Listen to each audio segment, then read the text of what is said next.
A quarter of social care workers, who are overwhelmingly women, are on 0 hours contracts. It's essential care workers self-isolate if they experience symptoms of coronavirus, but many may feel they have no choice but to continue working. Will the Prime Minister finally bring in emergency legislation to guarantee sick pay for 0 hours workers to help contain the spread of the virus? Prime Minister.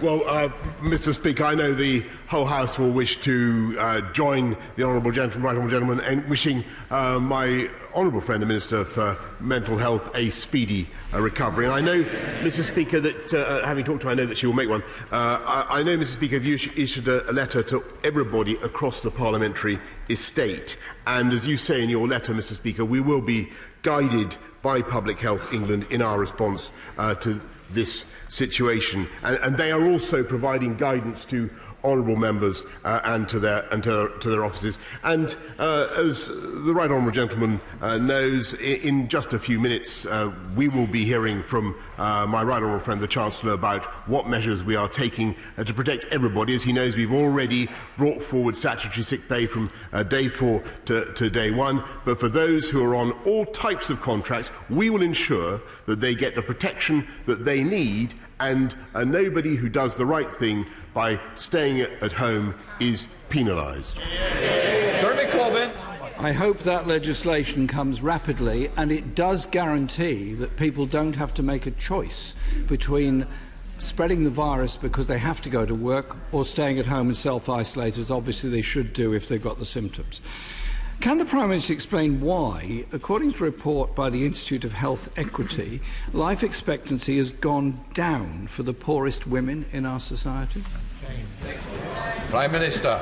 Well, Mr. Speaker, overall life expectancy stands at its highest level, but I will not, highest level, which is, and a tribute to the consistent work of this government and others. But it is absolutely true that there are too many instances and too many parts of the country where we are seeing life expectancy not rise in the way that we would like. And it is true that there are parts of this country where 1 in 50, for instance, pregnant women are smokers, and parts of the country where only 1 in 4 pregnant women are smokers. And what we want to see is a uniting and a levelling up across this whole country. That's why we're putting record sums, £12 billion into public health, Mr. Speaker. That's why this is the government, this is the party of the NHS that is now putting record investment into our NHS precisely for that purpose.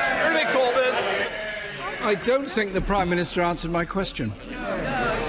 And it's no surprise, Mr. Speaker, that life expectancy has gone down when 86% of the cuts made by successive Tory governments have landed disproportionately on the shoulders of women. We are one of the richest countries in the world, and it's mind-boggling that life expectancy should be falling in this country. Mr. Speaker, for the poorest people in our society, life expectancy is falling. The government should have an answer to that. Mr. Speaker, the Prime Minister supports the absolutely horrendous rape clause in the child tax credit rules. Why does he think it's right that 200 mothers have to prove to the government their child was conceived as a result of being raped so they can keep their child tax credits? Prime Minister. Mr. Speaker, I wanted to correct a point he's just made earlier. It is, I'm afraid, the case, as has been revealed just in the last few days, that mortality is at its lowest level in this country since 2001. And on his since 2001. And on his point about recipients of benefit, it is obviously that he draws attention to an injustice, and we will do everything that we can to rectify it. Jeremy Corbyn. Well, I would hope that means the Prime Minister is going to introduce regulations to end the two-child policy and the benefit strategy, because that is exactly what happens when women who are victims of rape have to prove they've been raped in order to get benefits for their child. 50 years ago, Mr. Speaker, the Labour Minister Barbara Castle introduced the Equal Pay Act. But women are still paid 17% less than men. And under this government, the gender pay gap is estimated to take another 60 years to close. Why hasn't the Prime Minister followed Labour's lead and set a target for closing it by 2030? Prime Minister. Mr. Speaker, not only are there now record women in employment in this country, but the gender pay gap is at a record low. And it was this Conservative government that made sure the companies had to report on the gender pay gap, Mr. Speaker. Jeremy Corbyn. 17% gap. It is too big, too wide, and should be closed, and the government should do something about it. Mr. Speaker, every fortnight, 3 women are killed by their partner or ex-partner. Domestic violence is only likely to increase if large numbers of people are having to self-isolate. 10 years of austerity has denied councils the funding they need to support victims of domestic abuse. Will he commit to the extra £173 million needed every year to ensure that survivors get the support they so desperately need? Prime Minister. Mr. Speaker, we've just put record funding back into councils to support them in all their responsibilities. We are committed to, when he talks of domestic abuse, we're committed to bringing forward a victims' law to guarantee victims' rights, and this government has an outstanding record of tackling violence against women and girls, and that is why we are now taking forward in this Parliament our landmark domestic abuse bill. Without funding, the domestic abuse bill will simply be a piece of paper. There has to be funding to ensure that those who are victims of domestic violence get the support they need in the centres they need that are underfunded by his government. Mr. Speaker, the Prime Minister has made repeated offensive remarks against single mothers and their children.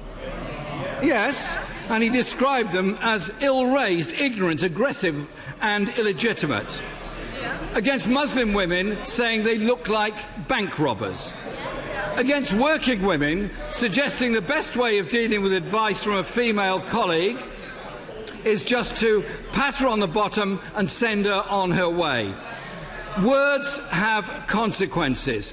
His offensive words are backed up with offensive and discriminatory policies, from the rape clause to dismantling local services which women, particularly BAME and disabled women, disproportionately rely on. Can the Prime Minister apologise for his offensive comments and ensure that these discriminatory policies are reversed by his government? Prime Minister. Mr. Speaker, I am proud of what this government has done to promote the rights of women. I'm proud that we have a record number of female MPs in our party today.